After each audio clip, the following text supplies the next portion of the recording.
রাগিয়ান নামক কিতাবের মধ্যে এসেছে মা ওয়াসালা মান ওয়াসালা ইল্লা বিল হুরমা, যে যা কিছু পেয়েছে আদবের জন্য পেয়েছে। সুবহানাল্লাহ।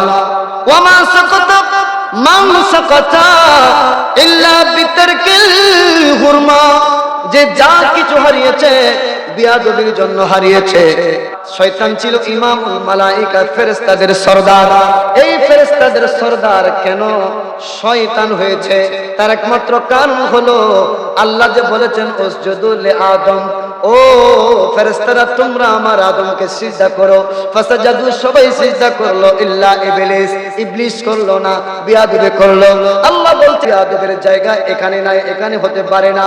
আবা ওয়াস্তাকবারা ওয়া কানা মিনাল কাফিরিন, যা তুরস্তান হলো কাফেরদের সাথে। যে যা কিছু হারিয়েছে বিয়াদবির কারণে হারিয়েছে। শয়তানও সেই যে ইমামুল মালায়েকা ছিল, ফেরেশতার সরদার ছিল, সে এই পথটা হারিয়েছে বিয়াদবি করার কারণে। জোরে বলুন না ঠিক কিনা?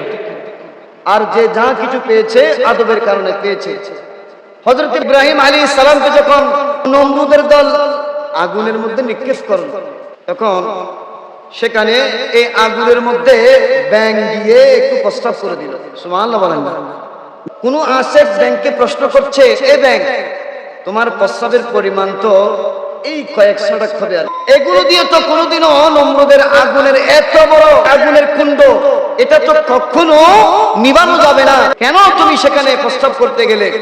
সাথে বললেন, এই আশেক আমি জানি আমার এই প্রস্তাব দিয়ে নমরুদের এত বড় আগুনের কুণ্ডলি নিভবে না।